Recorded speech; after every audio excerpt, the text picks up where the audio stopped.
E aí galera, tudo bom? Mikael aqui falando, e nesse vídeo eu venho comentar pra vocês um pouquinho do intercâmbio no IME, o meu segundo intercâmbio na minha vida. Então, vamos pro vídeo.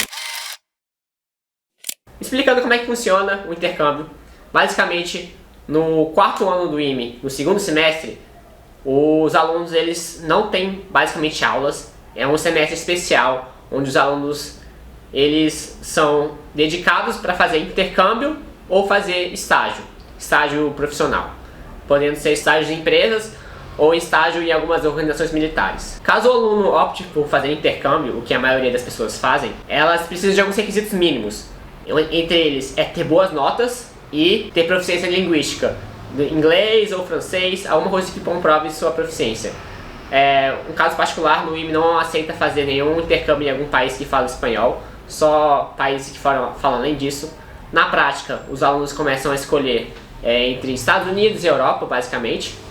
E poucas exceções, alguém foge um pouquinho dessa caixinha, né? Já vi casos de pessoas tentando ir para a China, tentando ir para o Japão, mas eu nunca vi isso realmente acontecendo. E um ponto importante quando eu falo de notas, cada ano o Exército ele coloca o número de vagas que existem para fazer intercâmbio, o número de pessoas que estão aptas para fazer intercâmbio. Provavelmente eles planejam isso um ano antes. E aí no ano seguinte eles têm esse número de vagas por aluno. E aí como é que eles classificam para ver quem quem deve ir para o intercâmbio ou não? Óbvio que a pessoa tem que ser voluntária, mas elas classificam basicamente por notas. Então quem tiver a maior nota tem prioridade de fazer esse intercâmbio. Então tem anos onde a maioria das pessoas que querem fazer intercâmbio conseguem, onde tem anos que poucas pessoas que querem fazem. Mas a princípio, basicamente quase todo ano existem intercâmbios. E uma coisa, curiosidade no IME é que existe uma parceria de West Point, que é a academia lá dos Estados Unidos, com o IME. Então muitos dos alunos, esse é um intercâmbio que eles sempre falam que é o certo, enquanto os outros intercâmbios de outras universidades não é 100% certo. Então todo ano eles falam, intercâmbio de West Point é certeza, então você tem que ter o número de vagas lá preenchidas. Então se você estiver lá no IME e não souber ou quer ter prioridade, escolha o West Point, que é uma escolha, é algo que sempre vai ter. E aí o pessoal até coloca como prioridade quem é voluntário para West Point ou não West Point, né? Uma curiosidade que eu deixei meio que subentendido, esse intercâmbio que os alunos, os militares têm, né? Ele é bancado pelo Exército, então você recebe todos os tipos de benefícios. Você recebe um salário, uma conta nos Estados Unidos e recebe em dólar, proporcional a custo de vida da região. Então dependendo do país que você esteja, existe uma tabela onde tem o valor exato em que você vai ganhar em dólar para sobreviver lá, e esse valor é bem bom, né? Eu lembro que com essa minha viagem eu consegui juntar bastante dinheiro. Inclusive, na minha viagem específica, eu fui na pandemia, o que é um caso bem extremo. Então teoricamente era para ser 6 meses de intercâmbio, mas por causa da pandemia bagunçou bastante coisa. Mas incrivelmente eu consegui fazer intercâmbio do mesmo jeito. E consegui fazer uns 3 meses de intercâmbio. E nesses 3 meses eu consegui juntar dinheiro suficiente, porque eu não conseguia aproveitar, né? Não conseguia viajar muito. O máximo era fazer as minhas coisas no laboratório. E eu consegui dinheiro suficiente para conseguir bancar minha reserva de emergência, né?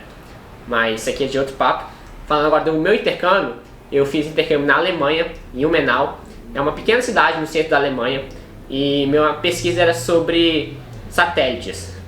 Basicamente eu tinha que fazer um programa em Python, um programa que eu capte as informações dos satélites e fale para o usuário, a partir das coordenadas que ele tem, onde está o satélite na posição dele. Então, sei lá, eu estou em Belo Horizonte, na Avenida XYZ, e com essas informações eu consigo falar, com o horário específico, falar, tem um satélite aqui, tem um satélite ali, outro satélite aqui. E basicamente esse projeto é para dar suporte para um projeto maior sobre carros autônomos, onde os carros vão ter conhecimento de onde estão indo os satélites para eles conseguirem se locomover no espaço. Foi um projeto bem legal, onde eu consegui aplicar bastante teoria e um pouquinho de programação. Em questão de experiência profissional, foi bom na medida do possível, uma vez que estava numa pandemia. Eu não consegui ter muito contato com outras pessoas, era basicamente eu e o meu orientador, mas foi uma experiência bem da hora. Eu conheci várias pessoas lá, eu conheci várias pessoas da Indonésia, e a gente se uniu bastante lá, principalmente porque era a única coisa que tinha para fazer. começando a chegar o inverno, as coisas começaram a ficar mais desconfortável de sair e não podia muito se reunir, né, com muita gente, então basicamente a gente era as pessoas que tinham lá. E foi uma experiência bem boa, assim, pra treinar inglês, pra entender como é que as coisas funcionam. E sempre uma experiência internacional eu acho muito válida pra você ter base, pra você ver como é que as outras pessoas pensam, porque o jeito que os alemães pensam é bem diferente do jeito que um brasileiro pensa, né? E essas experiências internacionais que você vê que como que a gente é só mais um, e ao mesmo tempo você consegue ver que algumas coisas que a gente acha que é certeza nem sempre são. Então eu recomendo muito que você faça intercâmbio, mesmo que seja da forma própria ou sendo bancado, mas realmente façam. Hoje em dia lá no IME, eles estão fazendo uma iniciativa bem legal, onde os ex-imianos eles estão fornecendo dinheiro para os alunos da reserva, que, como eu falei, esse intercâmbio pago é pelo exército, para os alunos militares. Os alunos civis, eles têm a oportunidade de fazer intercâmbio fora, mas eles não têm grana. Então, essa iniciativa dos alunos, dos ex-alunos, é bem legal. Então já vi alguns cases de sucesso, onde os alunos vão lá, vão para alguma universidade e voltam, onde eles contam a experiência deles. E só para vocês terem uma ideia, por que isso acontece, né? Porque os alunos, eles vão para essas universidades, as universidades aceitam. Basicamente, como o exército está pagando o intercâmbio, basicamente é o aluno querendo fazer uma coisa legal lá fora e olhando pela ótica da universidade ou do lugar de pesquisa, é uma mão de obra barata, ou seja, grátis e muito bem qualificada. Então muitos alunos vão lá, eles conseguem várias oportunidades. Já vi casos de pessoas que vão lá fora, fazem esse intercâmbio, voltam, depois conseguem oportunidade de emprego, de mestrado, doutorado lá fora. Então é uma ótima porta de entrada, tanto profissionalmente como um crescimento bem legal pessoalmente. Se você gostou desse vídeo, se você quiser saber mais sobre intercâmbio, sobre o meu intercâmbio específico, ou sobre algum intercâmbio, sei lá, de West Point que eu não tive essa experiência, algum intercâmbio nos Estados Unidos, na Alemanha, na França, fala aqui, deixa nos comentários. Então, arigatou, gozaimasu.